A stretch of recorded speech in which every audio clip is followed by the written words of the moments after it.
Professor Manish Kumar Srivastava sir, और आप business administration के हेड ऑफ डिपार्टमेंट हैं एमबीए के, और साथ ही कॉमर्स डिपार्टमेंट के वरिष्ठ प्रोफेसर हैं।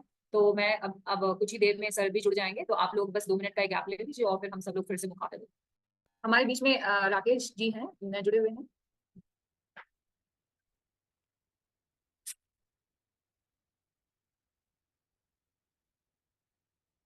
हमारे बीच में हमारे resource person professor Manish sir जुड़ चुके हैं। नमस्कार तुलिका जी। हाँ नमस्ते सर, नमस्ते। राकेश जी भी हमारे बीच में जुड़ चुके हैं, और मनीष सर भी जुड़ चुके हैं।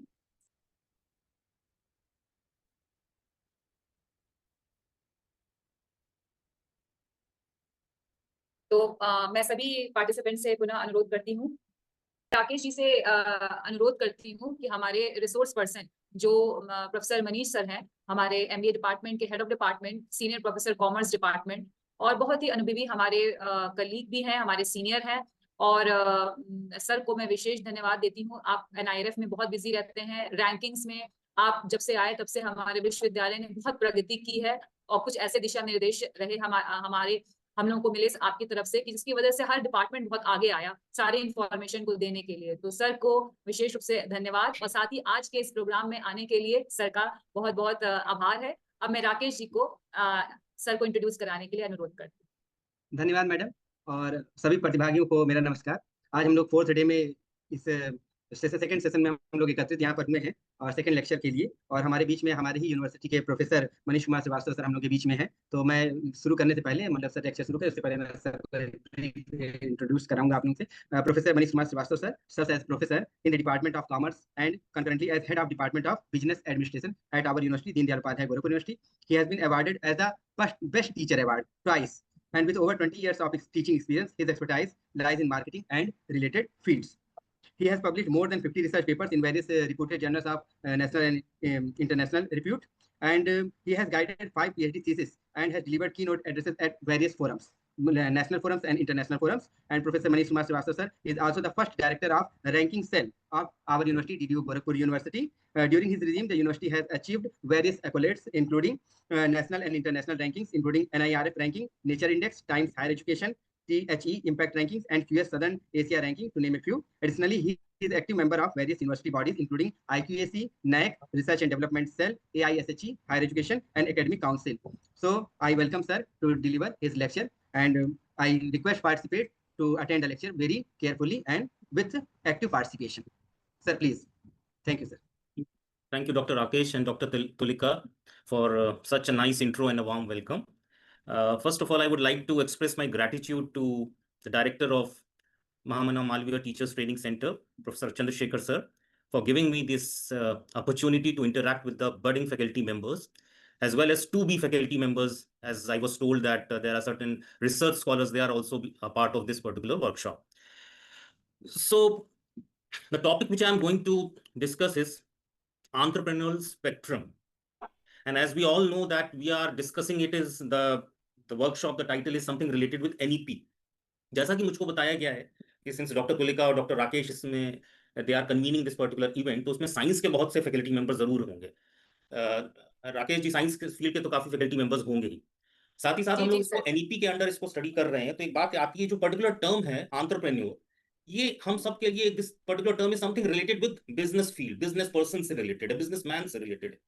तो फिर सबसे पहला पॉइंट यही उठता है, what is the significance of studying this particular topic, क्या व्हाई इट इज इंपॉर्टेंट, क्या ये एनईपी का पार्ट क्यों हो गया, ये हम सब लोग के ऊपर क्या थोप दिया गया है ये topic, whether it is relevant और नॉट। सो इसी चीज को ध्यान में रख करके कुछ मैंने अपना सेशन प्लान किया है कि whether this particular topic is something related with the commerce और द बिजनेस एडमिनिस्ट्रेशन फील्ड, और it is relevant for all of us. Can I share the slide? Yes sir. Just a minute.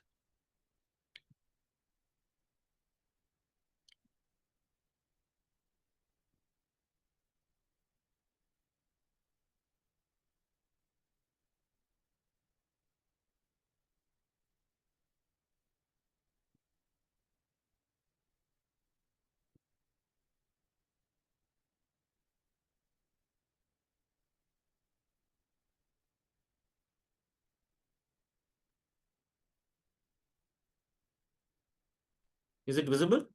Yes sir. Yes sir. Full screen कर लीजिए sir. Actually पता नहीं, अच्छा देखते हैं, move कर, यस इट्स ओके। हाँ नहीं हो पा रहा हो तो इतना ये भी ठीक है sir. Okay, the topic is entrepreneurial spectrum gaining insights.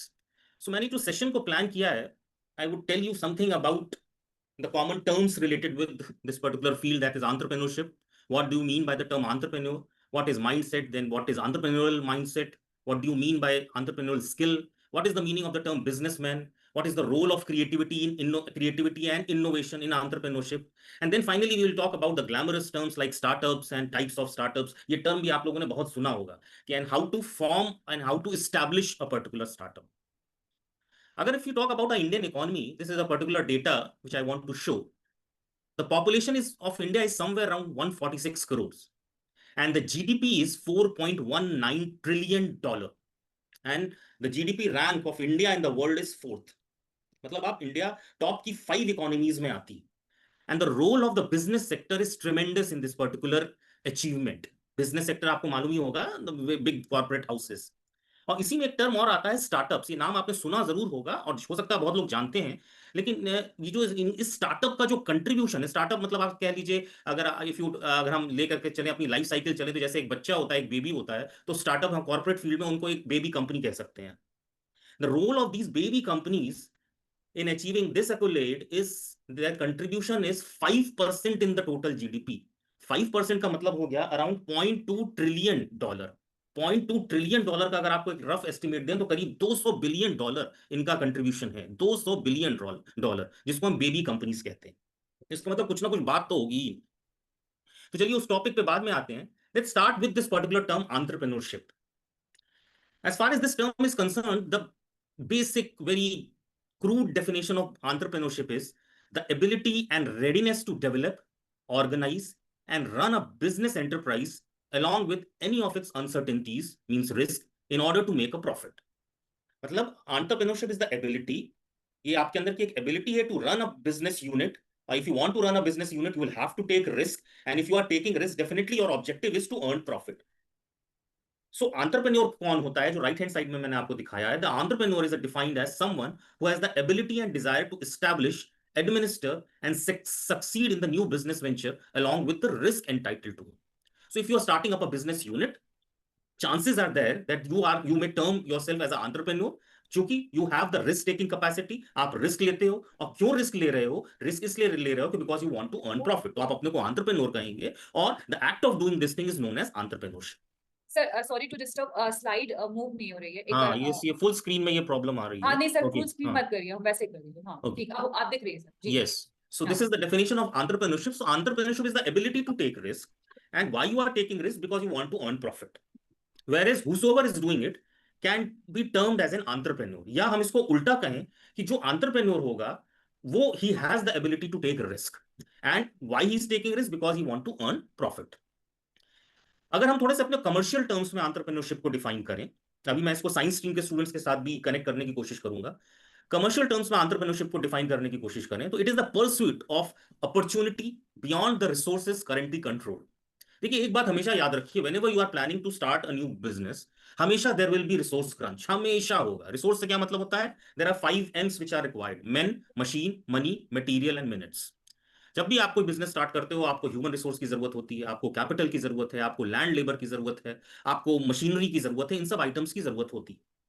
But whenever you are starting a new business, resource crunch तो हमेशा ही होना ही है। ऐसा तो हो ही नहीं सकता है कि आपके पास अबंडेंस रिसोर्सेज हैं और आपने उसको एम्प्लॉय कर दिया और आप तुरंत ही प्रॉफिट अर्न करना शुरू कर दें।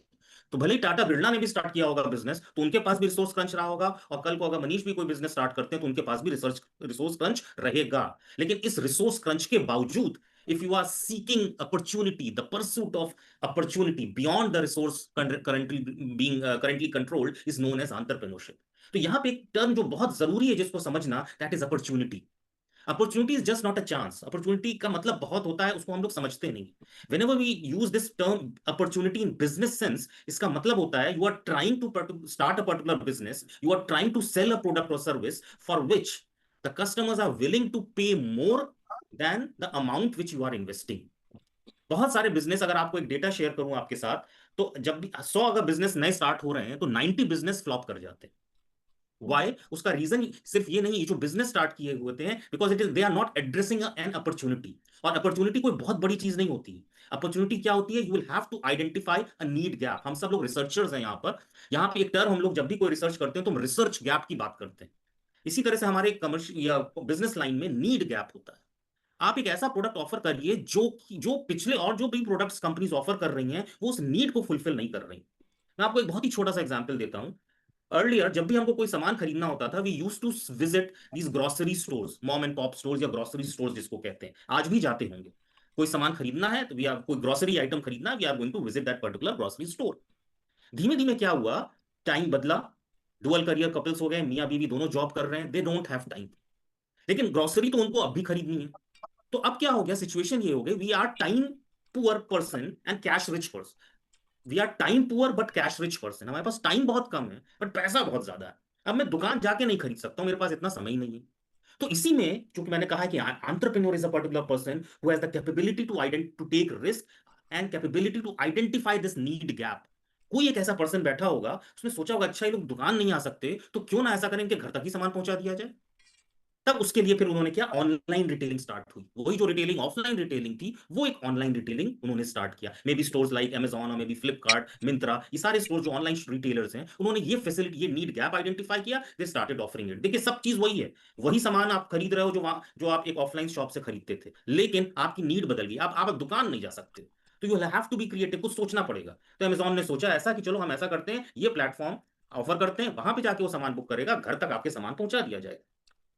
यहीं पे चीजें खत्म नहीं हुई। आज देखिए आप लोग, हम लोग कहते हैं कि ब्लिंकिट कर लो, ब्लिंकिट कर लो। अब देखिए ऑनलाइन के बाद भी एक नया आया, अब हमारे पास और टाइम नहीं है। अब मुझे प्लानिंग करने का भी समय नहीं रह गया। पहले तो महीने का राशन था तो हम प्लान कर लेते थे, पहले हम शॉप चले जाते थे। अब उसका टाइम नहीं था, अब ऑनलाइन बुकिंग कर रहे हैं। अब उसका भी टाइम, शॉप भी नहीं, अब इसका भी टाइम नहीं कि प्लानिंग करें। रात में बैठे हैं, तुरंत मालूम चला कि नमक नहीं है, तो अब हमने क्या किया, उस चीज को ब्लिंकिट किया। Again there is a need gap. ये जो आपका एंटरप्रेन्योर बैठा हुआ, उसने सोचा अच्छा अब इन लोग के पास तो बिल्कुल समय नहीं है, वो तुरंत मालूम चलता है कि आज किसी की बर्थडे पार्टी है, केक बुक करना है, तो उसको आधे घंटे में वो सामान चाहिए। अगर हम ऐसा प्रोवाइड कर दें तो आई कैन अर्न मनी। सो उसने इस रिस्क को, अच्छा रिस्क है, आपको प्रॉफिट भी हो सकता है, लॉस भी हो सकता है, बट उसने इस नीड गैप को आइडेंटिफाई किया, ऑफर करना शुरू किया, रेस्ट इज हिस्ट्री। आज शायद हम सब लोग इस सर्विस को यूज कर रहे हैं। और ब्लिंकिट अब इसको एक सर्विस नहीं रह गई है, हम उसको एज अ वर्ब यूज कर रहे हैं। Just Blinkit it, just Google it. अब देखिए वो एक प्रोडक्ट है, लेकिन हम उसको एज अ वर्ब यूज करना शुरू कर दिए। So you will have to identify opportunities to become a entrepreneur. हमको लग रहा है इतना समझ में आया आपको? कोई बहुत एनी डाउट? किसी को इसमें बीच में क्वेश्चन पूछना, यू कैन आस्क, हम लोग क्वेश्चन साथ साथ लेते चलेंगे। हाँ सब समझ गया। और किसी को पूछना है they can raise their hand और will unmute you so you can ask. ठीक है सर, ये ओके, आप हाँ। तो मैं आगे बढ़ रहा हूँ फिर। Now it is said that entrepreneur has a different kind of a mindset. उनके पास एक अलग तरह का माइंडसेट होता है। लेकिन एंटरप्रेन्योर माइंडसेट समझने से पहले let's focus on the definition of the term mindset. What is mindset? Now, if you talk about this particular term mindset, mindset means mental attitudes or beliefs about the world and ourselves. What is our mental attitude? What is our belief about the world or about any object? ये हमारा, इसको mindset कहते हैं। Or you can also say that mindset is the sum of our knowledge, beliefs and thoughts. Knowledge क्या है? What we know, हमको क्या मालूम है, and this results into formation of attitude. It determines how we receive and react to information. If you talk about Virat Kohli कहता है कि जब तक उसमें प्रेशर नहीं पड़ता है तो अच्छा नहीं परफॉर्म कर पाता है। और बहुत से ऐसे लोग होते हैं, अगर उन पर प्रेशर डाला जाए तब वो नहीं अच्छा परफॉर्म कर पाते हैं। So how we react to a particular situation, it determines our mindset. किसी का माइंडसेट कुछ होता है, किसी का माइंडसेट कुछ डिफरेंट होता है। अगर हम लोग अपने इसको यही अपने टॉपिक से रिलेट करें तो we can say that there are two different types of mindset. The first one is traditional mindset and the second one is entrepreneurial mindset. अब ट्रेडिशनल माइंडसेट क्या होता है? जिस भी इंसान के, whosoever is having this kind of a mindset, that person is not ready to take risk, या इसको कहना चाहिए they are ready to take calculated risk, भाई ज्यादा जिसमें नुकसान बहुत ना। I have 10,000 rupees, मुझे इसको इन्वेस्ट करना है। If I am having a traditional mindset, I am going to deposit in a savings bank account, या बहुत होगा इसकी FD ओपन कर देंगे। लेकिन अगर किसी के पास वही एक यंगस्टर है, कहता नहीं यार 10,000 रुपए में 5-6% बस हमको इंटरेस्ट मिलेगा, हमको इससे काम नहीं चलेगा, या तो कुछ ना मिले या मिले तो कुछ और मिले, तो फिर वो शेयर मार्केट में इन्वेस्ट करने की कोशिश करता है कि शायद उसमें वही 1 साल में हमारी ग्रोथ कुछ ज्यादा हो जाए। So he's having a different kind of mindset. ये different mindset क्या है? इसी को हम कहते हैं entrepreneurial mindset. It is based on taking risk and solving problems. Those who are having this kind of a mindset, they are ready to take risk. वो risk लेना चाहते हैं, बिकॉज रिस्क इज, हमेशा ध्यान रखिएगा, risk is directly proportional to profit and risk is directly proportional to loss as well. अब जिसको ज्यादा प्रॉफिट चाहिए या ज्यादा लॉस, ये जो एंटरप्रेन्योर माइंडसेट होते हैं ना, वो इररेशनल लोग नहीं होते हैं. इररेशनल मतलब पागल किस्म के लोग नहीं होते हैं. They take calculated risk, but उनका रिस्क एपेटाइट थोड़ा सा ज्यादा होता है. They have a belief in the gap which they have identified in the need market. वहां उन्होंने जो गैप आइडेंटिफाई किया है, ये अच्छा ये पर्टिकुलर नीड नहीं सेट हो रही है, तो let's try to satisfy it, देखा जाएगा जो होना हो, और इसी में सक्सेस मिलती है. इसी पे एक छोटा सा एग्जांपल आपको और ले लूं. कोरोना टाइम पीरियड में हम सब लोग रहे होंगे. कोरोना या इनफैक्ट कोरोना टाइम पीरियड से भी पहले की बात बताएं, जब डीमोनेटाइजेशन हुआ था. डीमोनेटाइजेशन के समय 500 की नोट्स को बैन कर दिया गया था, और पर्टिकुलर एक टाइम पीरियड दिया गया था कि इस पर्टिकुलर टाइम पीरियड में आप you can deposit your 500 notes in the bank and the bank is going to give you 2000 rupees note या दूसरा पैसा आपको उसके इक्विवेलेंट दे देगा. अब क्या हुआ, उस समय बैंकों में बहुत लाइनें लगना शुरू हो गई, भयंकर लाइन लगती थी. बैंक जाने की आदत हम सबकी छूटी गई थी, लेकिन देन अगेन हमको डिपॉजिट वहां करना है, nobody was ready to take these currency notes. तो उसी में आईटी का एक इंजीनियर था, उसने एक ऐप बनाया जिसका नाम था बुक माई छोटू. बुक माई छोटू ये ऐप बनाया. देखो, घर बैठे आईटी का इंजीनियर था, उसने उस ऐप को, ये नीड गैप जो मैं बार बार कह रहा हूं, एक एंटरप्रेन्योर जो होता है वो नीड गैप को आइडेंटिफाई करता है, उसने बुक माई छोटू ऐप बनाया. और छोटू टर्म आप समझ ही रहे होंगे, नॉर्मली जो दुकानों पे काम करते हैं उनको हम छोटू नाम से जानते हैं, जो हमारे किसी ना किसी तरह से हेल्प करते हैं. ये पॉपुलर नेम है, तो उसने वही बुक माई छोटू बनाया. और उसने क्या ये ऑफर किया कि ठीक है, आप सुबह सुबह बैंकों में 5 बजे से लाइन लगना शुरू हो जाती थी. बैंक खुलेगा 10 बजे, आपको लाइन में 5 बजे लग जाना है, ताकि बैंक खुले तो तुरंत आपका नंबर आ जाए. अब ऐसा कोई इंडिविजुअल आज की डेट में कर नहीं सकता, सारी हैबिट हम लोग की चली जा चुकी थी, सब कुछ ऑनलाइन काम हो रहा है, लेकिन काम ये तो ऐसे ही करना था. तो उसने ये सर्विस ऑफर की कि if you want to book your Chhotu, आप एक दिन पहले अपना छोटू बुक कर लीजिए. वो पर्टिकुलर एक इंडिविजुअल आपका एजेंट के तौर पे वो बैंक में पहुंच जाएगा, वो लाइन लगा लेगा, और जैसे ही आपका नंबर आने वाला होगा वो आपको मैसेज करेगा. आप फिर उस जगह पहुंच जाइए और वहां पे जाकर के उसको रिप्लेस करके जो आपको पैसा डिपॉजिट करना है कर लीजिए. इस काम के बदले वो पर्टिकुलर बुक माई छोटू ऐप के ओनर आपसे कुछ कमीशन चार्ज करते थे, कुछ रिम्यूनरेशन लेते थे. सो नाउ देखिए, this particular person जिसने भी ये लॉन्च किया, he was having an entrepreneurial mindset, he was ready to take risk and solve problems. A traditional mindset person competes with other person. Traditional mindset वाला जो होगा वो दूसरों से लड़ता है बस. लड़ने के मतलब not in negative sense, yes he बस just competes with other. But जो हमारा एंटरप्रेन्योरियल माइंडसेट वाला पर्सन होता है ना, he may also compete with himself, because he has a tendency to improve himself. हमको किसी ना किसी तरह से इंप्रूव करना है अपने. सो इसका एक मतलब कि जो आया, जब अगर ये है, तो we may also have this particular mindset. We as teachers, we as research scholars, we as normal individual, बहुत से लोग ऐसे होंगे जिनका इस तरह का माइंडसेट होगा. They are ready to take risk in their field. वो कोई भी फील्ड हो सकती है. मैं एक टीचर हूं, मैं जॉब करता हूं, हो सकता है कि मेरे अंदर भी इस तरह का माइंडसेट हो, मैं उसी काम को नए तरीके से करने की कोशिश कर रहा हूं. इसका बेस्ट एग्जांपल है ये आपके जितने भी ऑनलाइन मीटिंग्स अब स्टार्ट हो गई हैं. देखिए, इसने आफ्टर कोरोना इसने it has changed the world. पहले एक दौर था जब ये माना जाता था ये तो हो ही नहीं सकता, लेकिन देखिए every most of the meetings are going on the online platform. और इसका एक बहुत बड़ा फायदा है. उसके नुकसान कुछ ना कुछ हो सकते हैं, पर बहुत बड़ा आज तक चल रही है, इसका मतलब इसका फायदा ज्यादा है. अगर हम अपनी टीचिंग लाइन में बात करें, रिसर्च लाइन में बात करें, तो we have a huge benefit कि हमको ऐसे रिसोर्स पर्सन से कांटेक्ट या बात करने का मौका मिलता है जो शायद हमारी यूनिवर्सिटी में, हमारे कॉलेज में आकर के लेक्चर नहीं ले सकते. लेकिन with the help of this platform we may interact with those people. So you should be in a position. तो ये जो माइंडसेट है to take risk is known as entrepreneurial mindset. कोई जरूरी नहीं है कि ये किसी बिजनेसमैन के पास ही होना चाहिए. ये पर्टिकुलर माइंडसेट किसी के पास भी हो सकता है. If you just focus on this particular web slide, इसमें यही क्वेश्चन है, does someone pursuing a job can also have this mindset? The answer is yes. The best example जो मैंने यहाँ पे कोट किया है, मेट्रोमैन मिस्टर ई श्रीधरन. ये आपके फील्ड के, he is an engineer, he was an IAS. जिस तरह से उन्होंने दिल्ली मेट्रो को ट्रांसफॉर्म किया, वो तो एक जॉब करने वाले इंसान थे. He is not a businessman, but he was having that particular mindset. He was not a businessman, but he was willing to do his work in a new and creative manner, which made him an entrepreneur. So entrepreneurship is not at all about doing business. It is about thinking in a different manner.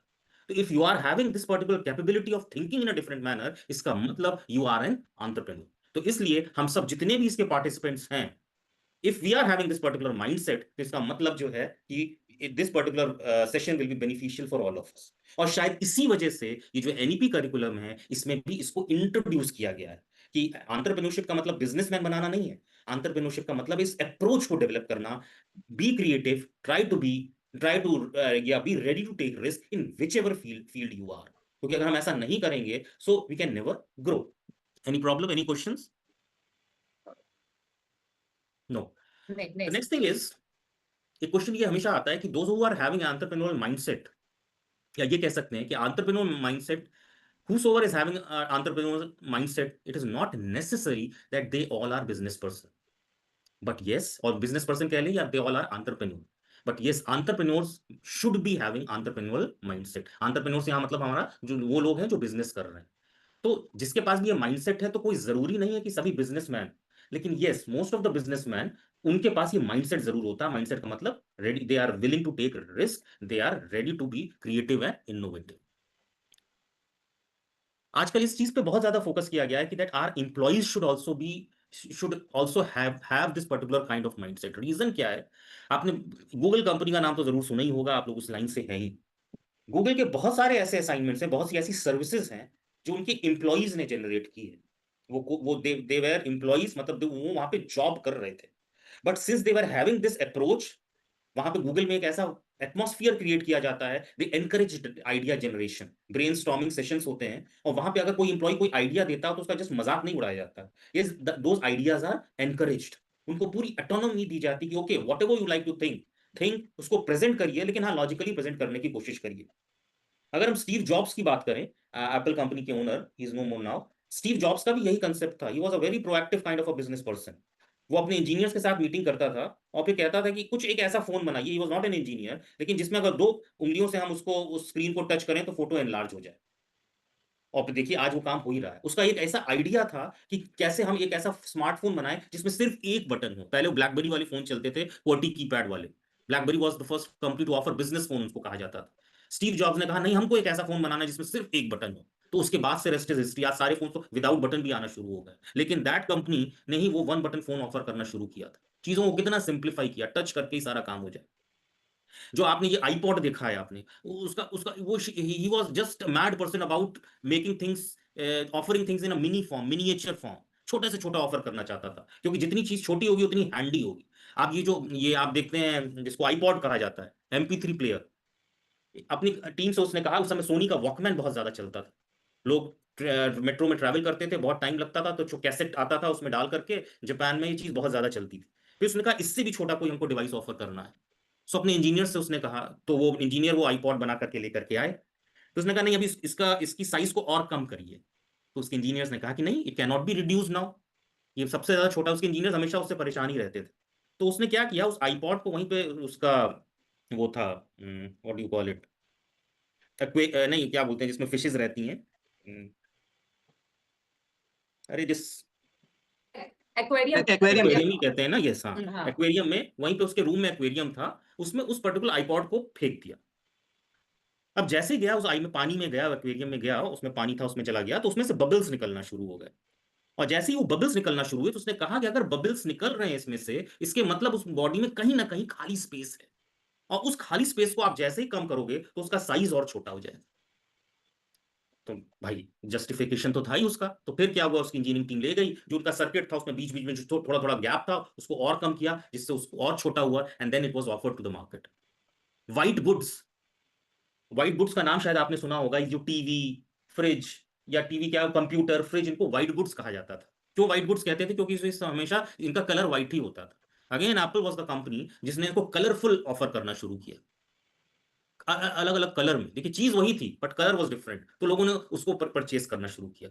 आज आप mobile phones की बात करिए, mobile phones को कोई इसलिए नहीं खरीदता है आज की डेट में कि हम उससे बात कर सकते हैं कि नहीं, उससे मैसेज कर सकते हैं कि नहीं। जिसलिए ये फोन बने थे, बने इसलिए थे। लेकिन आज का हम लोग देखते हैं कितना देखने में कितना सुंदर है, किस कलर में उसका कवर आया हुआ है, देन FM प्लेयर उसका अच्छा, कैमरा अच्छा है कि नहीं, इस चीज के लिए हम लोग मोबाइल फोन खरीदते हैं। नीड गैप, जो बेसिक जो चीज थी वो मान के चलते हैं, वो तो ऑफर करेगा ही, बट हम कभी ये सोच के नहीं खरीदते हैं कि इससे कॉल हो पाएगी। कोई ये नहीं चेक करता है कि कॉल हो रही है कि नहीं, या हम SMS ठीक से कर पा रहे हैं कि नहीं। सब लोग बाकी चीज ही चेक करते हैं।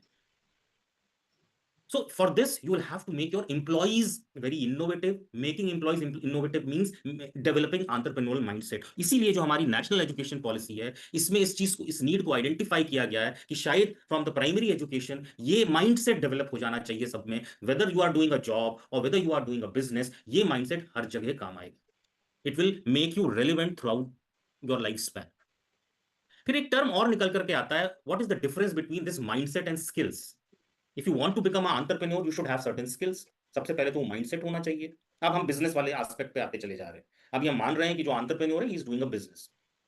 लेकिन for that you will require certain skills. Skills का क्या मतलब होता है? These are the abilities and qualities that individuals identify for identifying opportunities, start ventures, how to manage risk and drive innovation. मतलब बहुत ही सिंपल टर्म्स में बताएं, you should have certain creative skills, thinking skills, communication skills, conceptual skills, technical skills. अगर आपकी बात करें तो technical skills.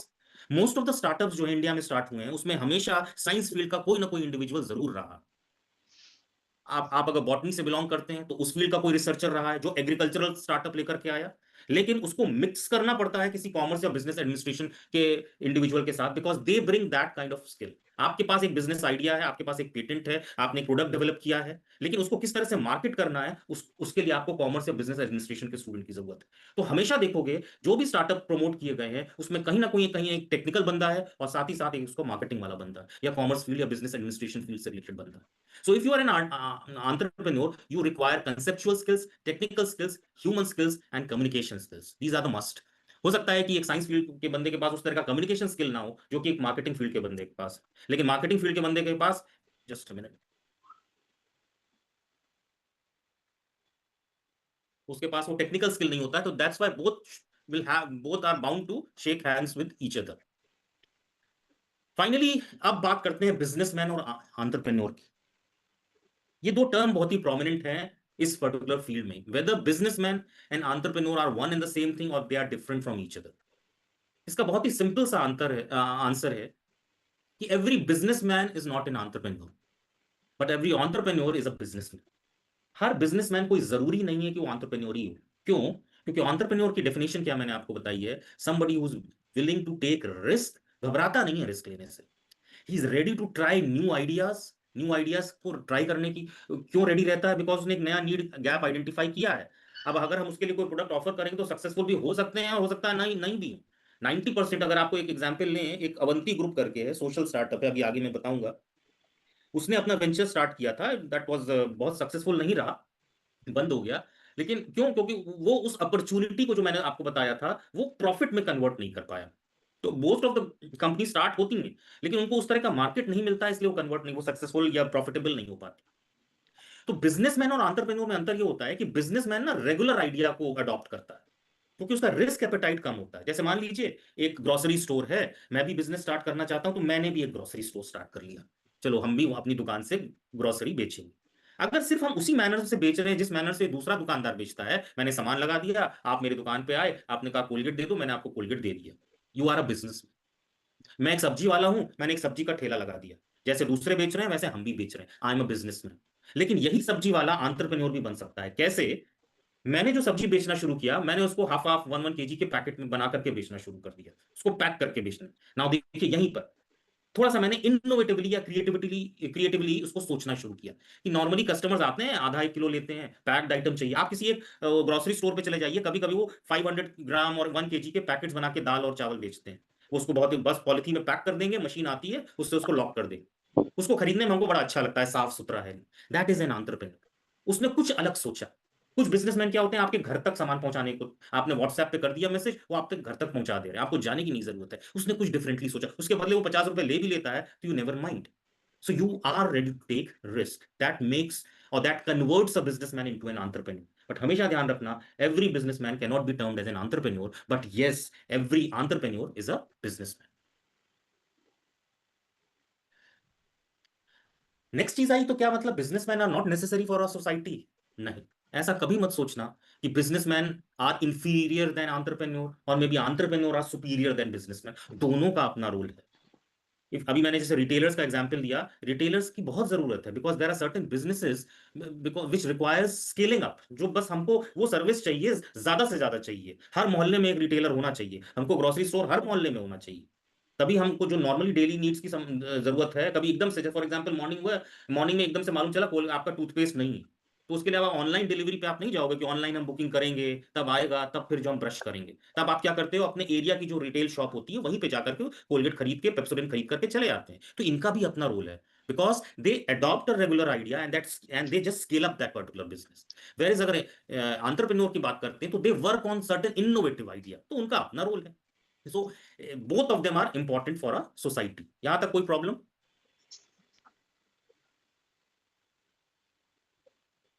ओके नहीं sir. Okay.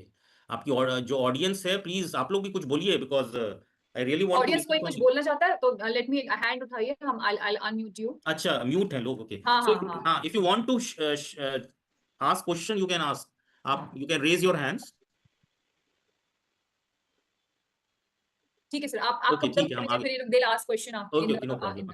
Now, so as far as the entrepreneur is concerned, two things are the basic, the most important two characteristics or qualities of any entrepreneur is creativity and innovation. Normally ये देखा गया risk, आप if you want to take risk, you will have to take, if you want to identify need gap, you should be creative and you should be innovative. अब यहाँ पे ये जो दो टर्म आया है, इसकी मीनिंग क्या है? What is the meaning of the term creativity? Now, creativity is concerned with the generation of new idea. आप कोई आइडिया सोचते हो, it means you are creative. For example, हमने सोचा ऐसा कि यस, एक कोई ऐसी मशीन हो जिसमें बैठे तो हम पास्ट में चले जाएं या फ्यूचर में चले जाएं, टाइम मशीन जिसको हम लोग कहते हैं। तो ये just, it is just an idea, but innovation is translating those new idea into a product. सारे creative idea can be converted into a product और सर्विस। सो इनोवेशन का रोल क्या होता है? ये जो क्रिएटिव आइडियाज होते हैं, इसको कन्वर्ट करना एक प्रोडक्ट में। आप लोगों ने ये खाया होगा, कैडबरी का डेरी मिल्क शॉट आता है, दिमाग में लड्डू फूटा, कुछ इस तरह का उसका ऐड आता है। नॉर्मली हम लोगों का क्या आदत थी कि वेफर्स वाले जो चॉकलेट्स आती थी, बिस्किट्स थे, उसके बीच में चॉकलेट होती थी और it was rectangular in nature. तो कैडबरी डेयरी मिल्क कंपनी के जो ओनर हैं, जो सीईओ हैं, उनका जो ड्राइवर के दिमाग में ये आइडिया आया था। एक बार वो जा रहे थे तो उसके ड्राइवर ने कहा, क्या हम लोग इस तरह के कोई प्रोडक्ट नहीं बना सकते जो बहुत ही छोटे छोटे हों, एक छोटे से पैकेट में आए, और उसको जब जो, क्योंकि सब लोग उतनी बड़ी चॉकलेट नहीं खाना चाहता है, तो अगर हम छोटा कुछ ऑफर करेंगे, छोटी चॉकलेट, तो वो क्या, कैलोरी भी कम होगी और लोग उसको परचेज भी करेंगे। ड्राइवर के दिमाग में ये आइडिया आया था। अब देखिए, वो ड्राइवर भी एंटरप्रेन्योर है, उसके पास वो माइंडसेट जरूर है। और जैसे उस ड्राइवर ने ये कहा तो सीईओ ने उस चीज पे सोचना शुरू किया, और फिर वो कैडबरी डेयरी मिल्क शॉट्स को लॉन्च किया गया। उल्टा पर्क नाम का भी एक चॉकलेट लॉन्च हुई थी। पहले क्या, उसमें वेफर्स के बीच में चॉकलेट था, अब चॉकलेट ऊपर थी, बीच में वेफर्स था। अब ये पर्टिकुलर आइडिया बहुत ज्यादा नहीं चला, यस, लेकिन वो आइडिया डेयरी मिल्क शॉट काफी ज्यादा चला। तो क्रिएटिविटी एंड इनोवेशन में you should be creative enough, it means you should be in a position to generate new ideas, and then creativity leads to innovation, because all those ideas which are converted into new product will be termed as an innovative product. So innovation is the transformation of creative idea, whereas creativity is a prerequisite to the innovation. Now, innovation means not only doing new things, you can do the same things in new manner. जैसा कि मैंने आपको अभी थोड़ी देर पहले retail shop के बारे में बताया था। रिटेल शॉप वही रिटेल बिजनेस किया जा रहा है, लेकिन उसका मोड चेंज हो गया, इसीलिए इसको ऑनलाइन रिटेलर्स कहा जाता है। आप ऑनलाइन जाइए, हम अपनी दुकान, अमेजोन यही शायद अपने को अपनी दुकान कहता है, वो क्या है, वहीं पे जाइए आप ऑनलाइन, वही सारे सामान आप ऑनलाइन बुक करिए, वो आपको घर पहुंचे, वही सामान घर आ रहे हैं। It means the product is the same, but the idea of doing this thing, the idea of transaction has changed. तो हम इसको क्या कहते हैं? इनोवेटिव। इसको भी एक इनोवेटिव थॉट कहेंगे, इनोवेटिव आइडिया कहेंगे, इनोवेटिव सर्विस कहेंगे। तो हमेशा कुछ नया ऑफर कर देना ही इनोवेशन नहीं होता है, उसी चीज को दूसरे तरीके से ऑफर करना भी इनोवेशन कहलाएगा। ना, जब भी हम बात इनोवेशन की करते हैं तो there are two types of innovation, technical innovation and non technical innovation. Technical innovation का क्या मतलब होता है? Whenever you are offering a new product. और नॉन टेक्निकल इनोवेशन क्या होता है? तो जो भी प्रोडक्ट ऑफर कर रहे हो वही प्रोडक्ट ऑफर करोगे, पर उसके प्रोसेस में कुछ चेंज ला दो। जैसे अगर पेटेंट का नाम शायद आप लोगों ने सुना होगा, दो तरह का पेटेंट होता है, product patent and process patent. तो प्रोडक्ट पेटेंट क्या होता है? ऑल टुगेदर एक नया प्रोडक्ट आप ऑफर करते हो, और चूंकि आप ऑफर कर रहे हो तो उसको अपने नाम पे पेटेंट कराते हो। प्रोसेस पेटेंट में क्या होगा? वो प्रोडक्ट ऑलरेडी ऑफर किया जा रहा है, लेकिन जिस प्रोसेस से वो बन रहा था हम दूसरे प्रोसेस से बनाने लगते हैं, तो उसको हम क्या कहते हैं? प्रोसेस पेटेंट कहते हैं, which comes under non technical innovation. ये भी इनोवेशन माना जाएगा, बट नॉन टेक्निकल इनोवेशन माना जाएगा। So there are two types of innovation, technical and non-technical innovation. Now अगर हम कुछ इनोवेटिव आइडियाज की बात करें, शायद मोस्ट ऑफ द टर्म्स जो मैंने यहां मेंशन किया आप लोग को शायद आइडिया होगा। क्रेड का नाम आपने सुना होगा, ओला कैब्स का नाम सुना होगा, फार्मीजी का नाम सुना होगा आपने, मीशो का नाम सुना होगा, एंड देन ग्रो का नाम भी सुना होगा। अगर हम बात करें इसमें से सबसे इजी जो मैं ले रहा हूं, पता नहीं ग्रो आपने सुना है कि नहीं, but Ola cabs and Meesho. If you talk about Ola cabs, what is the idea behind offering Ola cabs? Receiving commission for each ride that is booked on the platform. देखो कुछ उन्होंने नहीं किया, ना मेरी कैब है, ना मेरा ड्राइवर है, मेरा कुछ नहीं है। ओला कैब के ओनर ने सिर्फ एक सर्विस ऑफर की जिसको हम लोग इस पर्टिकुलर इसको कहते हैं एग्रीगेटर सर्विस कहा जाता है, या आप इसको जोमेटो या स्विगी को ले लीजिए। They are not having any restaurant, they are not having any hotels, खुद अपना कुछ नहीं रन कर रहे हैं। मोस्टली जो होटल्स रन कर रहे थे उन्हीं के साथ आपने कोलैबोरेट किया है कि हम आपको कस्टमर्स दिलाएंगे, आप अपने रूम्स को इन स्पेसिफिकेशन का बना लीजिए, ये सर्विस ऑफर करिए। जहां तक बात कस्टमर्स की है, मैं आप तक आपको उसको लेकर के आऊंगा, एंड यस अगर मेरी तरफ से कस्टमर्स आ रहे हैं तो you will give me commission. तो देखिए बिजनेस आइडिया है, जो मैंने आपको शुरू में कहा, रिसोर्स क्रंच तो अभी हमेशा ही रहेगा, लेकिन उस रिसोर्स क्रंच के बावजूद आप अपने ऑब्जेक्टिव को कैसे मीट आउट करते हो, आप उस अपॉर्चुनिटी को कैसे आइडेंटिफाई करते हो, that makes you an entrepreneur. उनके पास कोई होटल नहीं था, बस उनके साथ जाके बात किया कि मोस्ट ऑफ द टाइम आपके होटल के रूम खाली रहते हैं, पीक सीजन में तो भरे रहते हैं लेकिन ऑफ सीजन में खाली रहते हैं, तो आप मुझे अपनी ये 3 कमरे दे दीजिए, इन 3 कमरों को मेरे स्पेसिफिकेशन के हिसाब से बनाइए, इसमें वो सर्विस ऑफर करिए जैसा मैं कह रहा हूं, उस तरह की बेड्स होंगे, उस तरह की फैसिलिटीज होंगी, उस तरह का ब्रेकफास्ट होगा, कस्टमर मेरी तरफ से आएंगे, और अगर इसमें कस्टमर्स आते हैं तो फिर जो है वो आप उतना कमीशन हमको दोगे, आप भी लो उसमें से कुछ कमीशन हमको दो। This is a service, innovative service. PharmEasy ने यही काम किया, providing this thing medicine as well as consultation to the customers, जो नहीं विजिट, कोरोना टाइम पीरियड में बहुत ज्यादा यूज किया गया इनको, प्रैक्टो को, फार्मईजी को, 1mg को। मीशो आपने सबने सुना होगा, Meesho is a normal platform which is offering very low priced goods, which is selling low price goods. साथ ही साथ इन्होंने ऐसे रिटेलर्स या ऐसे प्रोड्यूसर्स के साथ कॉन्ट्रैक्ट किया है जो कि अपनी ऑनलाइन सर्विसेज नहीं ऑफर कर सकते, तो इस प्लेटफॉर्म के through they are trying to sell their products. यहाँ आसपास गोरखपुर देवरिया के आसपास के छोटे जैसे देवरिया में एक टोकरी बनती है, अब वो जो बनाने वाले जो नॉर्मल काश्तकार होते हैं, जो ओडीओपी प्रोडक्ट्स में भी आपने नाम सुना होगा, वो ऑनलाइन सेल खुद नहीं कर सकते, तो करते क्या है, मीशो प्लेटफॉर्म के through they are selling their goods. Meesho उनको हेल्प कर रहा है उन प्रोडक्ट्स को मार्केट करने में, उन प्रोडक्ट्स को दुनिया तक पहुंचाने में, और इसके बदले को चार्ज करता है, और ये जो छोटे बिजनेसमैन आर्टिजन्स हैं उनको एक बड़ा मार्केट मिलता है। Again an innovative idea. इसी तरह से क्रेड है हमारा, as well as Groww. So these are some of the innovative ideas through which were very successful in the past. Now let's talk about the term startups.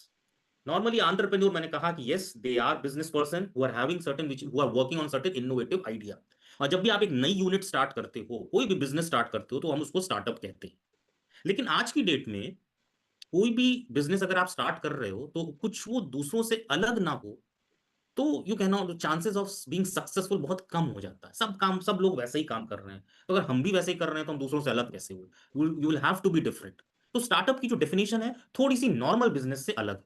A startup is a newly formed entity that offers specific products or services to the market. कुछ खास तरह के product या service offer करते हैं। भाई एक नई कंपनी है, बहुत तरह के प्रोडक्ट तो नहीं ऑफर कर सकती, जैसे मैंने आपको कहा बुक माई छोटू, बस एक छोटी सी सर्विस वो ऑफर कर रहे थे।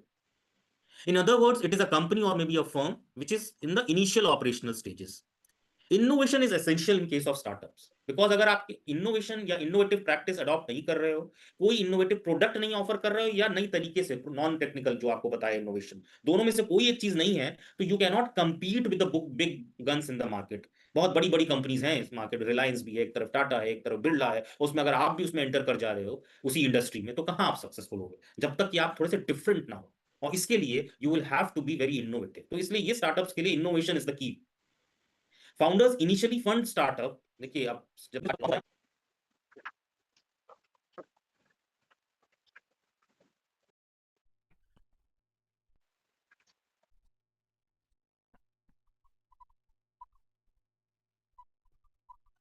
जैसे आप कहते हैं ना कि you are like an angel for me, आप क्या कहेंगे, परी हैं या क्या, जिस सेंस में ही बोला जाता है, गॉड के कुछ एजेंट हैं जो आपको किसी ना किसी तरह से आशीर्वाद दे रहे हैं, तो एंजल इन्वेस्टर, एंजल टर्म वहीं से आया है। अगर आपका बिजनेस आइडिया वहां क्लिक कर जाता है, तो ये जो बैठे हुए लोग हैं ये आपके बिजनेस में इन्वेस्ट करते हैं, उस बिजनेस के शेयर होल्डर बन जाते हैं। मतलब 10% इन्वेस्ट हम कर देंगे, 10% का मतलब कई लाखों होता है, करोड़ों होता है, वो उसमें इन्वेस्ट करते हैं, और फिर उससे प्रॉफिट अगर अर्न होता है तो वो प्रॉफिट उनका होता है उस परसेंटेज तक। तो these are termed as angel investors. तो जो स्टार्टअप्स होते हैं वहां से इन्वेस्टमेंट लेकर के आते हैं, अपने घर से तो लाएंगे ही, साथ ही साथ क्राउड फंडिंग भी एक कंसेप्ट है। क्राउड फंडिंग मतलब आप मान लीजिए कल को अपने लैब में कोई एक इनोवेटिव, जैसे गोरखपुर की बहुत सारे पेटेंट हो रहे हैं, अब नेक्स्ट स्टेप ये है पेटेंट्स को कमर्शियल जाए, जैसे ग्रांट उसको प्रोडक्ट में कन्वर्ट किया जाए। फिर अगर पैसे की जरूरत है तो हम कहां से लाएंगे? क्राउड फंडिंग और may B angel investors. Angel investors मैंने आपको बताया। क्राउड फंडिंग मतलब आप जो अपनी आइडिया को ऐसे ही ऑनलाइन सोशल मीडिया के थ्रू प्रमोट करते हो। जैसे कभी कभी आप लोग के पास कॉल भी आती होगी कि एक पर्टिकुलर कैंसर पेशेंट है, बहुत उसके पास पैसे की कमी है, प्लीज आप इसमें डोनेट करिए नहीं तो बच्ची मर जाएगी। एक मैं जस्ट एस्पेक्ट बता रहा हूं आपको। तो जो क्राउड होती है जैसे ही उस आइडिया को अडॉप्ट करती है, एक्सेप्ट करती है, तो उसके बदले अगर कुछ डोनेशन दे रही है तो क्राउड से हमको फंड मिल रहा है। इसी तरह से आप अपने इनोवेटिव आइडिया को प्रेजेंट करिए और विदाउट एनी चार्ज देते। फिर as far as these startups are concerned, normally they can register themselves in the form of a company or partnership firm. जो स्टार्टअप की एज है वो 10 साल मानी गई है। मतलब ये नहीं होता कि आप हमेशा बच्चे ही बने रहोगे। Startup can be a startup for a period of 10 years only, right after its inception. अगर 2025 में फॉर्म हुआ तो 2035 तक का ही जेस्टेशन पीरियड है, इनिशियल पीरियड है कि आप अपने को स्टार्टअप की कैटेगरी में रख सकते हो। अगर उसके बाद भी आपका बिजनेस नहीं चल रहा है, इसका मतलब you will have to stop your business. इसका मतलब आपके बिजनेस में वैसा पोटेंशियल नहीं, तो आप उस कैटेगरी में तो नहीं रह सकते। एनुअल टर्नओवर आपका कंपनी का जो होगा वो 100 करोड़ तक मैक्सिमम होना चाहिए। टर्नओवर मतलब सेल्स होता है, शुड हैव ईयरली टर्नओवर, मतलब 100 करोड़ तक मैक्सिमम। अगर कोई कंपनी है जिसका टर्नओवर 200 करोड़ हो गया तो उसको हम स्टार्टअप की कैटेगरी में नहीं रखते हैं। एंड फाइनली जो स्केल भी बताया वो 100 करोड़ तक का होना चाहिए। So these are the basic information related with the startup. आपके लिए जरूरी कि yes, if you are starting up a new business you will have to get yourself registered under companies act और may be partnership firm act. उसके बाद आपका startup का status maximum 10 साल के लिए हो सकता है और इसका टर्नओवर 100 करोड़ से ज्यादा नहीं होगा। कुछ स्टार्टअप आइडियाज अगर मेंशन करें, ई कॉमर्स स्टार्टअप्स जैसे फॉर एग्जांपल फ्लिपकार्ट, मिंत्रा, ये ई कॉमर्स स्टार्टअप माने गए। इलेक्ट्रॉनिक कॉमर्स, इन्होंने ई प्लेटफॉर्म्स को यूज करके सर्विसेज ऑफर करना शुरू किया, नॉन टेक्निकल इनोवेशन पे फोकस किया and they started offering this thing. तो इसको ई कॉमर्स स्टार्टअप, आप भी ऐसा काम कुछ कर सकते हो। हेल्थ टेक स्टार्टअप्स जो हेल्थ एरिया से रिलेटेड है, ये सब देखिए नीड गैप है। उन्होंने देखा फिजिकल डिस्ट्रीब्यूशन में कमी है तो ई कॉमर्स स्टार्टअप ऑफर किया जल्दी। आजकल अमेजॉन की एक प्राइम सर्विस आती है। प्राइम सर्विस मतलब क्या है? आपको घर तक जल्दी वो सामान पहुंचाएंगे। कोई सेल आ रही है एक दिन पहले ही आपको ऑफर करना शुरू कर देंगे। डिस्ट्रीब्यूशन की कमी को पूरा कर रहे हैं। हेल्थ टेक स्टार्टअप जो हेल्थ एरिया में काम कर रहे हैं, for example Practo and Portea. Then maybe fintech, financial areas में जो होते हैं, पेटीएम गूगल पे, ये जो इंडिया में they are successful like anything. एक ठेले वाले के पास भी ये ही is offering this kind of a service. So Paytm, PhonePe, ये क्या है? फिनटेक स्टार्टअप्स माने जाते हैं जो फाइनेंशियल एरिया में काम करते हैं।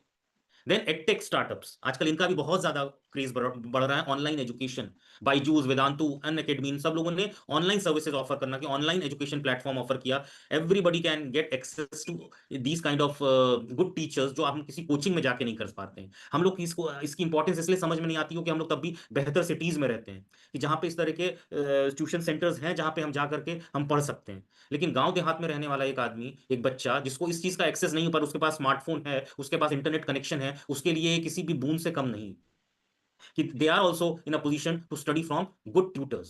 तो एडटेक स्टार्टअप्स कहा गया है। Travel tech, all the startups which are working the field of travel.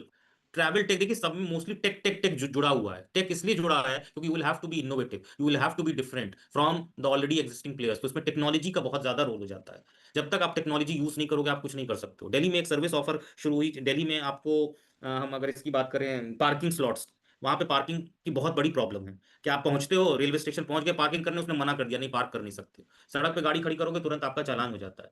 सो वहां पे ऐसे किसी एक आईटी चेन्नई का लड़का था, उसने एक बनाया पार्किंग ऐप बनाया। उसने डिफरेंट जितने भी पार्किंग सर्विसेज प्रोवाइड करने वाले एजेंसीज थी उनके साथ कोलैबोरेट किया। उनका डेटा अपने उनके ऐप पे आता था, रियल टाइम डेटा आपको मिलता था। आप जैसे ही कहीं जा रहे हो उस ऐप में लॉग इन करोगे, आप अपना पार्किंग स्लॉट बुक कर लोगे। पहले अगर देखोगे पार्किंग स्लॉट खाली है कि नहीं, और फिर अगर खाली है तो बुक कर लोगे, आप जाओगे तुरंत आपको एंट्री वहां पे मिल जाएगी। देखिए बस इनोवेटिव सोच है, कुछ नहीं करना है, कोई रिसोर्स की जरूरत नहीं है, सिर्फ एक ऐप की जरूरत है और कोलैबोरेशन नेटवर्किंग स्किल की जरूरत है। Then social impact startup. Now ये हमारे जो एंटरप्रेन्योर में मैंने आपको बताया था, it is not necessary that the objective of entrepreneur is always to earn huge profit. कोई जरूरी नहीं है। Some of you may be willing to work for the welfare of the societies. Funds की जरूरत पड़ती है, लेकिन इसका ये मतलब नहीं है कि जो है कि आपको सिर्फ प्रॉफिट मेकिंग यूनिट्स हो। बहुत से एनजीओज हैं who have started social impact startup, और इसमें जो बहुत ही सक्सेसफुल रहा है दैट इज गूंज। गूंज का नाम शायद आप लोगों ने सुना होगा। इनका एक वो था, कैंपेन था, that particular campaign was something related with cloth. वो अर्बन एरिया से क्या करते थे, जितने भी फालतू के कपड़े अगर आपके पास हो, एक्सेस कपड़े हों, तो आप वो वहां से कलेक्ट कर लेते थे कि आप हमको डोनेट करिए। तो भाई ठीक है, इस तरह की कोई भी सर्विस आती है तो मोस्टली हम लोग क्या कंसेप्ट भी है, नेकी कर दरिया में डाल, हम उसको एक्स्ट्रा जो हमारे कपड़े हैं हम उसको डोनेट करते हैं। अब ये इन कपड़ों को क्या करते थे, इसको वो गांव देहात वाले एरिया में लेके जाते हैं। वहां पे वो कोऑपरेटिव सोसाइटी बनाते हैं, और वहां के रूरल जो जो भी विलेजर्स हैं उनसे इस रूरल एरिया के डेवलपमेंट के लिए कुछ काम करवाते हैं। जैसे मान लीजिए सड़क ही बनवाना हो या पौंड ही खुदवाना हो, ये सब काम करवाएंगे। और उसके बदले वहां पे गांव में बहुत ही बुरी हालत रहती थी, तो कपड़े डोनेट करते थे। यहां से उन्होंने स्टार्ट किया, हम आपको कपड़े देंगे, इसके बदले आप ये काम करिए। तो उनके एरिया का डेवलपमेंट भी हो जाता था, और साथ साथ में ये हो गया। उसके बाद फिर उन्होंने क्या किया, इन्हीं कपड़ों से फिर बर्तन खरीदना शुरू किया। आप जानते हैं भी इंडिया में बार्टर सिस्टम रहा भी है। पहले बर्तन के बदले अगर कपड़े देकर के आप बर्तन खरीदते थे किया, और इन्हीं रूरल कंज्यूमर्स को बर्तन देना शुरू किया काम के बदले। फिर ये जो कपड़े आते थे, फिर देखा कि बहुत से कपड़े ऐसे होते हैं जिसका कुछ यूज नहीं होता, जैसे बहुत ही सी थ्रू कपड़े होते हैं, या जो जो बहुत ही फटे पुराने कपड़े हैं। उनसे इन्होंने क्या किया, इन्हीं रूरल कंज्यूमर्स को लेकर के ये आपकी चटाई बिनना, कालीन बिनना, ये सब स्टार्ट किया। तो इन कपड़ों का वहां पे यूज होने लगा। अब इससे क्या हुआ कि उनको इंप्लॉयमेंट एक्टिविटीज भी जनरेट हुई, तो इसको फिर बेच करके भी वो पैसा अर्न करने लगे, और साथ ही साथ गांव का डेवलपमेंट तो हो ही रहा था। तो देखिए, गूंज एक पर्टिकुलर ऑर्गेनाइजेशन है, सोशल स्टार्टअप है, अच्छा प्रॉफिट भी अच्छा कमा रहे हैं, और पूरी सोसाइटी को साथ लेकर के चल रहे हैं। इसी तरह से चक्र इनोवेशन आईटी चेन्नई के बच्चे हैं, जिन्होंने डीजल इंजन जो होते हैं उसमें फिल्टर्स लगाए, जिससे जो उसके डीजल के जो पॉल्यूशन है उसको कम करता है, डीजल जनरेटेड पॉल्यूशन, और इसमें से जो कार्बन का मटेरियल निकलता है वो उस फिल्टर में इकट्ठा हो जाता है, और जो फिल्टर में जो कार्बन इकट्ठा हुआ, इससे they started making ink which can be used in pen. इसी तरह से अवंती फेलोज हैं, जो मैंने आपको बताया, जो बहुत सक्सेसफुल नहीं रहा। अवंती फेलोज का क्या काम था, अवंती फेलोज जो था, वो जो जितने भी रूरल ये स्टूडेंट्स हैं, उनको उन्होंने पढ़ाना शुरू किया, और बहुत से स्टूडेंट्स इनके ट्यूशन के बहुत ही नॉर्मल चार्जेस पे उन्होंने पढ़ाना शुरू किया। बहुत से टीचर्स की हेल्प ली जो फ्री ऑफ कॉस्ट पढ़ाते थे अपने एरियाज में, और इनका फिर एडमिशन अच्छे अच्छे इंस्टीट्यूशंस में फिर हुआ, डिग्री कॉलेजेस में, नीट क्वालिफाई किया। तो इस एरिया में ये बहुत काम कर रहे हैं। देन एग्रीटेक स्टार्टअप भी हो सकता है, something which is some startups में भी working the field of agriculture, जिसमें इसमें देखिए आपका निंजा हार्ट और डी हार्ट का नाम है, and AgroStar. These are some of the startups which are working in this particular field. इसी तरह से आपके एरिया है artificial intelligence and machine learning, इस एरिया में भी हैप्टिक एंड निकी एआई है। निकी एआई बहुत सक्सेसफुल नहीं रहा, बंद हो गया। निकी एआई जो एक पर्टिकुलर सर्विस थी, वो क्या था कि उन्होंने एक ऐप बनाया, जो जिसको आप वो कहते हैं चैटबॉट। उसमें आप सर्विस, जैसे आपको कोई घर में कुछ सर्विस चाहिए, for example you want home cleaning service, तो आप बस उस पर टाइप करते थे home cleaning service.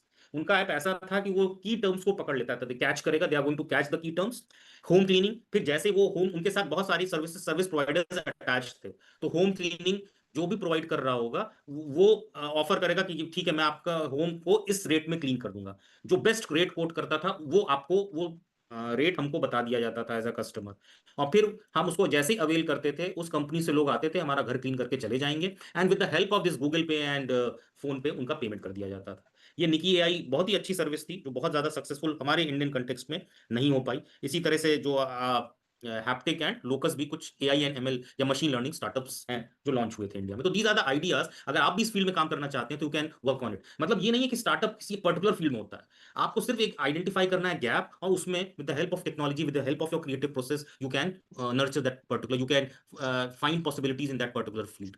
Then types of startups की बात कर लें। टाइम शायद तुलिका जी कितना टाइम है?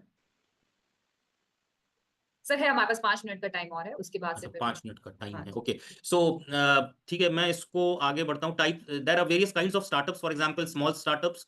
स्मॉल स्टार्टअप्स मतलब होता है कि whenever you are starting a business you will be placed in the category of small startup. फिर स्केलेबल स्टार्टअप कुछ ऐसे, अच्छा ये जो स्मॉल स्टार्टअप होते हैं ना, इनका बहुत ज्यादा बिजनेस बढ़ने के चांस नहीं होते हैं।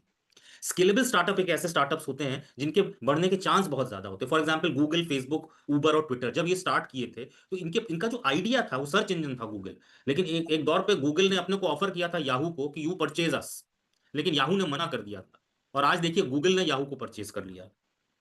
तो गूगल एक सर्च इंजन था, उसके पास बहुत पोटेंशियल था, हमको उसको कुछ बताने की जरूरत नहीं है कि गूगल आज कहाँ स्टैंड करता है। सो वो अपने बिजनेस को स्केल अप, जब स्टार्ट हुआ था तब स्टार्टअप था, आज वो स्टार्टअप नहीं है, क्योंकि 10 साल का टाइम पीरियड है, वो सब चीज बीत चुका है, उनका टर्नओवर भी बहुत बढ़ चुका है। So they are under the category of scalable startups. Big startups क्या होते हैं? बिग स्टार्टअप्स क्या होते हैं कि large scale startup must constantly innovative. जैसे आज की डेट में गूगल को हम बिग स्टार्टअप की कैटेगरी में रख सकते हैं, उनके नए प्रोडक्ट को जो भी वो ऑफर कर रहे हैं। गूगल तो अभी एक एस्टैब्लिश कंपनी हो गई, लेकिन उसके बावजूद नए नए प्लेटफॉर्म, जैसे एंड्रॉइड ही जब गूगल ने ऑफर किया था तो वो बिग स्टार्टअप की कैटेगरी में था, क्योंकि एक बिग कंपनी ने उसको प्रमोट किया था। देन बायबल स्टार्टअप्स क्या होते हैं? बेस्ट एग्जांपल है व्हाट्सएप। व्हाट्सएप जब स्टार्ट हुआ था तो उनका कभी ये ऑब्जेक्टिव इन लोगों का ये रहता ही नहीं है कि जो है कि हम इस कंपनी को हमेशा बहुत चलाएंगे। उनका ऑब्जेक्टिव यही होता है, कोई एक नीड गैप आइडेंटिफाई करो, बहुत ही इनोवेटिव प्रोडक्ट ऑफर करो, और उसके बाद जैसे ही हमारा प्रोडक्ट बहुत सक्सेसफुल हो जाए, किसी बड़े प्लेयर को बेच करके निकल जाओ, उतना पैसा हमको मिल जाएगा, then we are going to work on some other idea. तो उनकी क्रिएटिव टीम बड़ी अच्छी होती है, तो उनको अपने पे क्रिएटिविटी वाले पार्ट पे बहुत ही ज्यादा भरोसा होता है। So WhatsApp is the best example of buyable startups. Meta ने या फेसबुक ने उसको परचेज कर लिया। Then social startup, social startup के बारे में मैंने अभी आपको बताया, ये गूंज का मैंने एक एग्जांपल लिया ही था। Then lifestyle startups. Lifestyle startups मतलब who are related with the lifestyle activities, may be graphic designers जो होते हैं, या वेब डिजाइनर्स, या ट्रैवल ब्लॉगर्स, जो ब्लॉगर्स होते हैं, जो कुछ ना कुछ अलग अलग जगह के बारे में बताते रहते हैं, आप उनको फॉलो करते हो और उस हिसाब से अपने डिसीजंस लेते हो। So these are termed as lifestyle startups. अब अगर आपको एक स्टार्टअप स्टार्ट करना है तो how can you start your own startup? ये आपकी साइंस फील्ड से रिलेटेड हो सकता है या किसी और फील्ड से रिलेटेड होता है। सबसे पहले तो you should have a business idea. कोई ना कोई आपके पास बिजनेस आइडिया होना चाहिए। That can be technical idea as well as non technical idea, मतलब it can be related with the product, it can be related with the process. उसके बाद उसका एक बिजनेस प्लान बनाइए, how you are going to do this business, कौन क्या काम करेगा और इस बिजनेस को कैसे करोगे। एक टर्म होता है बिजनेस मॉडल, इसमें 10 इंग्रेडिएंट्स होते हैं।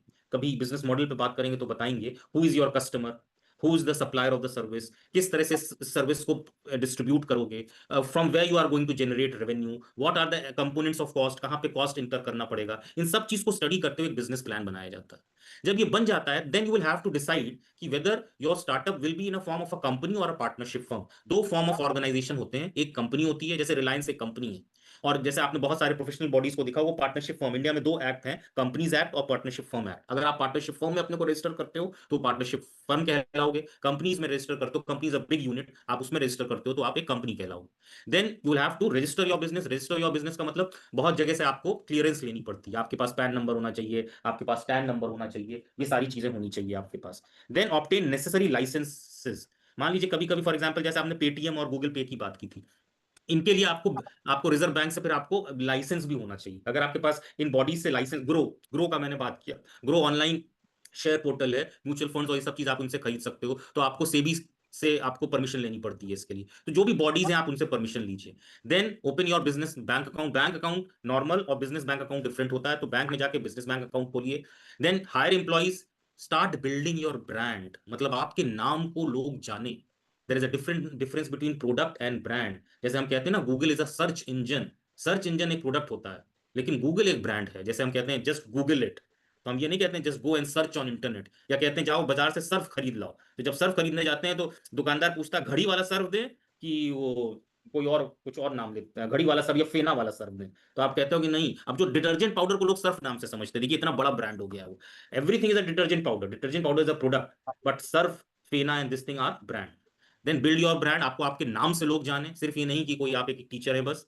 Then secure funding, try to get funding.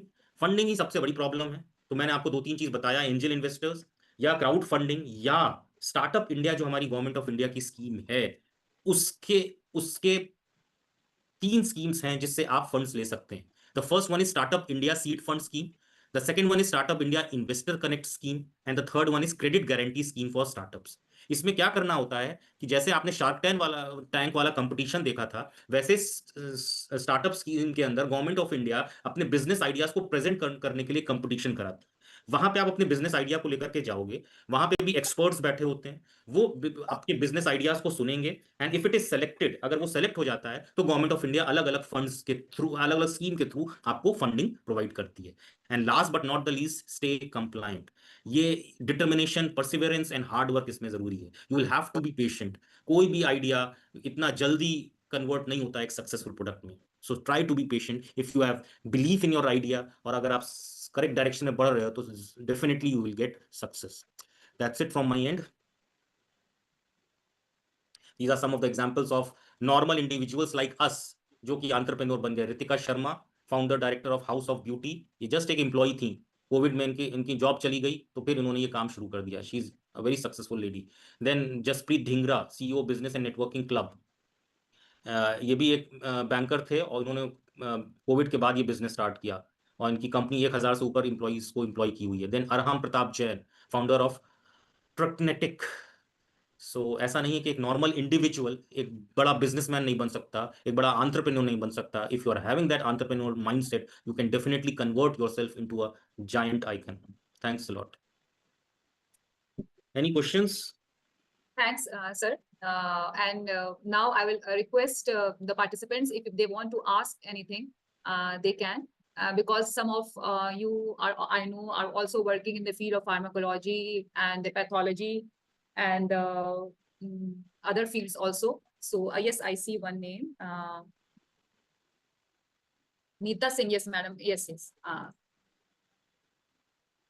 Okay ma'am, मैं सर से कुछ पूछना चाह रही थी. जैसे मैं तो होम साइंस डिपार्टमेंट में हमारे जो बच्चे हैं ऐसे कैसे हैंडीक्राफ्ट्स बनाते हैं और वो ई कॉमर्स ई मार्केटिंग के लिए बहुत इंटरेस्टेड होते हैं. जैसे कुछ हमारे रिसर्च स्कॉलर हैं, तो वो बच्चे कैसे अपने ई मार्केटिंग ई कॉमर्स के अंदर प्रोडक्ट को सेल कर सकते हैं? सर से ये जानना था मुझे. देखिए, अगर आप इसमें यूनिवर्सिटी लेवल पे बात कर रही हैं तो मैं तो सबसे बेस्ट और बहुत इजी अगर ऑप्शन आपको बताऊंगा तो try to take the help of WhatsApp. Okay. सबसे पहले बहुत ही सिंपल तरीके से बिजनेस आइडिया है आपके पास, बहुत ही अच्छी चीज है. और अगर इनिशियली अभी आपको टेस्ट करना पड़ेगा कि आपका ये आइडिया कितना फ्रूटफुल है, whether you are having that market और नॉट. मतलब मार्केट से मतलब कस्टमर्स हैं कि नहीं. तो बड़े लेवल पे जाने से बेहतर है कि आप व्हाट्सएप पे अपना बिजनेस अकाउंट बनता है जिसमें आप अपने प्रोडक्ट्स को क्या कहते हैं, अपने प्रोडक्ट्स के बारे में मेंशन कर सकते हो. सेकेंडली, आप सोशल मीडिया का बहुत ज्यादा यूज कर सकते हो. Social media marketing without any cost, आप सोशल मीडिया के थ्रू लोगों से कनेक्ट कर सकते हो. यूट्यूब पे आप अपने वीडियोस बना करके पोस्ट कर सकते हो और अपने प्रोडक्ट को उसका डेमो दे सकते हो.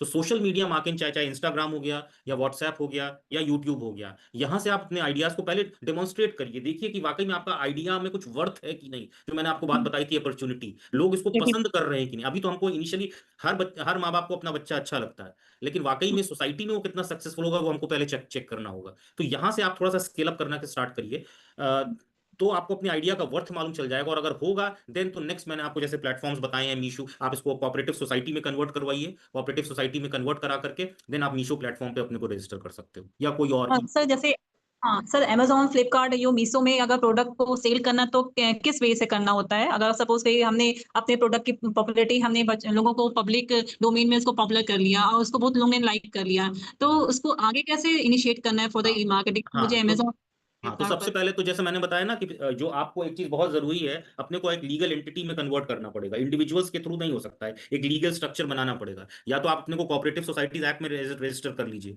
वो थोड़ा इजी होता है, या कंपनी या पार्टनरशिप फॉर्म में अपने को कन्वर्ट करिए. जब वो हो जाता है, आपको लीगल स्टेटस मिल जाता है और आपके पास इसका पैन टैन जो मैंने अभी आपको समझाया वो सारी चीजें आपको ग्राउंड हो जाती है, तब आप उससे अमेजॉन और इसके थ्रू रजिस्टर करके एज अ बिजनेस यूनिट अपने को रजिस्टर करते हैं. अमेजॉन को उसका रजिस्ट्रेशन प्रोसेस दिया हुआ है and then with the help of Amazon आप सेल कर सकते हो.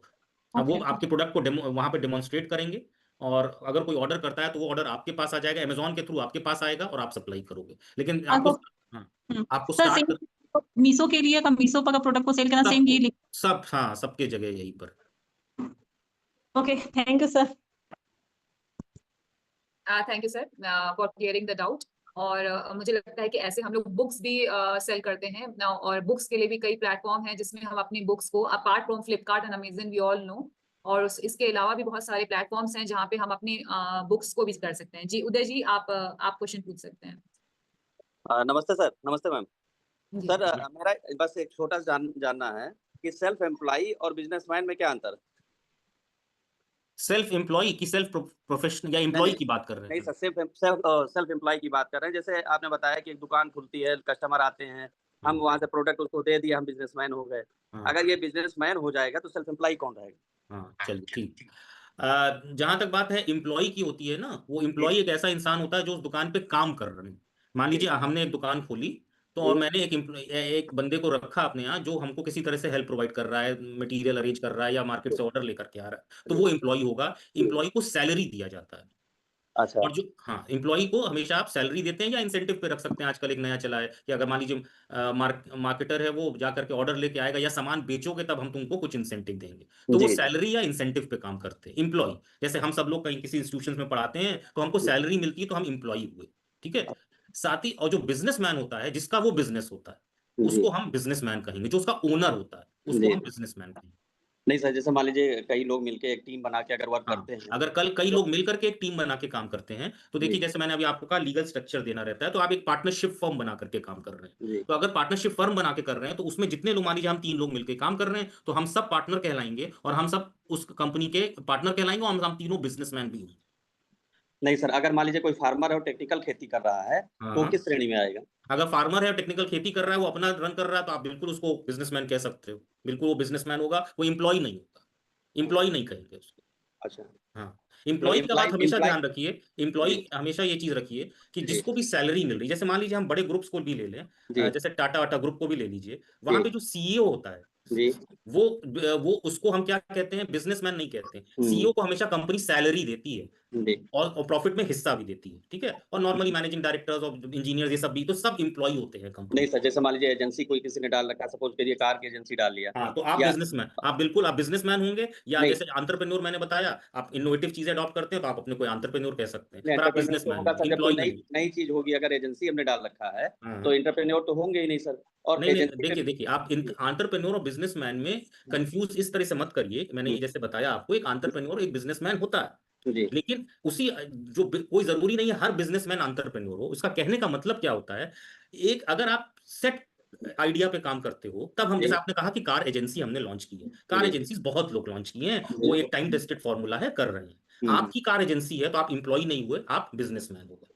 अब आप इस कार एजेंसी में कुछ नई नई चीजें, आप नई आइडियाज लेकर के आते हैं, तो आप बिजनेसमैन के साथ साथ आप एंटरप्रेन्योर भी हो गए, ये जी। समझिए। हाँ, नहीं क्योंकि सर, आप इसमें इसमें कुछ एक बात थोड़ी सी समझ में कम आ रही हमको। जी। सपोज कीजिए जैसे हमने कार एजेंसी लिया सर, तो हम्म कार एजेंसी पे कोई भी कह लीजिए कि जो भी स्किल या थिंकिंग, जो भी बिजनेस थिंकिंग है, वो हमारी अपनी नहीं होगी।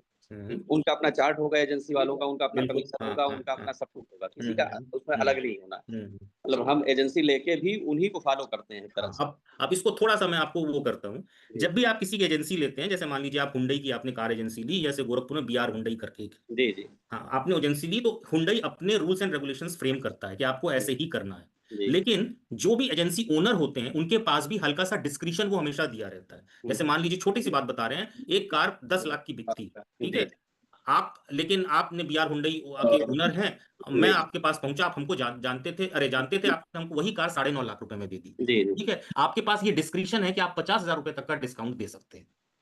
सर वो अपने प्रॉफिट से देंगे। बिल्कुल, ये आपके वो पास अपने डिस्क्रिप्शन प्रॉफिट से देंगे। नहीं, देखिए कंपनी तो आपको 9 ही लाख रुपए में दे रही होगी कार, हाँ, तो कंपनी आपको हमको बहुत नुकसान है। हाँ, तो जी आप अगर जी। हमको 10 में देंगे तो 1 लाख का प्रॉफिट हो जाएगा। नहीं सर, वो कमीशन है, और कमीशन पाने वाला क्या बिजनेसमैन होगा? मेरा ये पूछना है बस। भाई कंपनी का जो गैप है वो 1 लाख रुपए का, 9 लाख और 10 लाख के बीच का, तो एक लाख का अगर गैप है सर, तो वो उनका कमीशन है, ना कि उनकी सैलरी है और ना ही उनका कोई बिजनेस पार्ट है। कमीशन कमीशन पाने वाला, चूंकि ये बिजनेस आपका है और आपकी इनकम हमेशा कमीशन से ही हो रही है, तो आप इसको, आप अपने को एम्प्लॉय की कैटेगरी में नहीं रखें। अच्छा कमीशन पाने वाला बिजनेसमैन होगा। जी जी जी। हाँ, ठीक है। ठीक sir, thank you sir. Thank you sir. बहुत अच्छा, काफी अच्छा इंटरेक्टिव सेशन रहा सर। और इसमें आपने बहुत अच्छा ये बताया कि साइंस के बच्चे भी अपने आप को इंटरप्रेन्योर की श्रेणी में ला सकते हैं। वो एक कैलकुलेटेड रिस्क वाली जो बात है कि रिस्क फैक्टर जहाँ पर रहेगा वहाँ इंटरप्रेन्योरशिप रहेगी, और जहाँ रिस्क फैक्टर नहीं है, एक सेट पैटर्न पे चल रहे हैं, तो वो बिजनेसमैन में आ जाएगा। तो ये बात बहुत क्लियर सर हुआ, और कई तरह की स्टार्टअप्स चीजें आपने बताई। तो मैं अब समरी सेशन को, जो सेशन को समराइज करने के लिए मैं मिस्टर विवेक पांडे जी को आमंत्रित करूंगा। मिस्टर विवेक पांडे जी हैं आप? विवेक पांडे जी।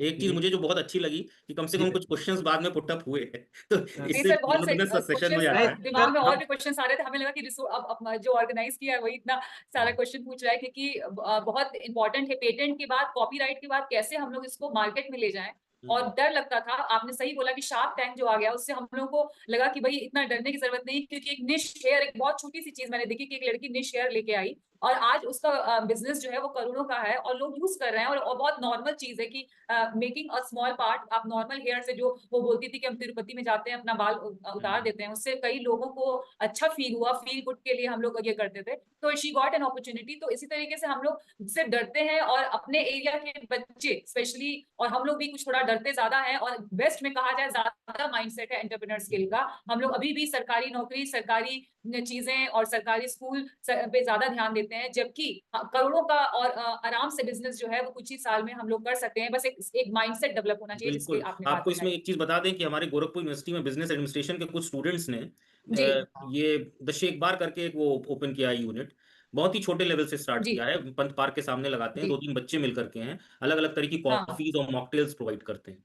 और ये 3 महीने में 20,000 के कैपिटल से स्टार्ट किया था उन्होंने। 20,000 रुपए जी घर से पैसा लेके आए हाँ थे, और इस समय उनका मंथली टर्नओवर 1 लाख रुपए से ऊपर का है। बताइए। 1 लाख रुपए से जी ऊपर जी का। तो किसी भी आइडिया को छोटा मत मानिए, जो भी आइडिया है जी उस पे वर्क करिए। हाँ, गवर्नमेंट ऑफ इंडिया अगर आपका इनोवेटिव आइडिया होगा, मतलब ये देखिए कोई बड़ी चीज नहीं है कि कॉफी हम बना रहे हैं, भाई सभी लोग हाँ बनाते हैं, हाँ हम इसमें हाँ बहुत इनोवेशन नहीं करेंगे, लेकिन वो जिस तरह से बनाते हैं वो हाथ से बनाते हैं, मिक्सर ग्राइंडर का यूज नहीं करते हैं, वो हाथ से बनाते हैं। तो उनकी वहां पे पंत पार्क के सामने बना रहे हैं, वहां बिजली की प्रॉब्लम है थोड़ी उनको, तो उन्होंने ये चीज सोची। अभी देखिए ये एक इनोवेटिव सोच है कि बगैर मिक्सर के हमको बनाना है तो कैसे। और उनका प्रेजेंटेशन स्टाइल बहुत, जिस मग्स में या जिस ग्लासेस में देते हैं, बहुत नीटली, बहुत ही नाइसली, वहां पे बहुत धूल भी है लेकिन बहुत कायदे से वो पैक करके उसको देते हैं। कोई भी आता है वही पीता है, लेकर के चला जाता है। तो ये सोचे, यहाँ से स्टार्ट किया। आप सोचिए 1 लाख रुपए अगर पर मंथ उसकी, ये तो बता रहा है वो, पता नहीं कितनी होगी, ये तो जो हाँ स्टेट कर हाँ रहा है वो उसको बता रहा है। नहीं। और तो सर बाहर के आप देखिए, मेट्रो में दिल्ली में मैंने देखा चाय जैसी चीज, और चायम इतना ज्यादा फेमस है, हाँ, चायम वहां पे। हम्म। तो बस सोच की बात है कि हम किस चीज को पॉइंट करें।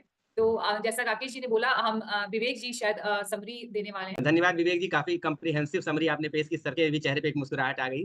और मैं कार्यक्रम को आगे बढ़ाते हुए अब डॉक्टर पवन कुमार मिश्रा सर को आमंत्रित करूंगा कि वो formal vote of thanks sir को हम लोगों की तरफ से दें।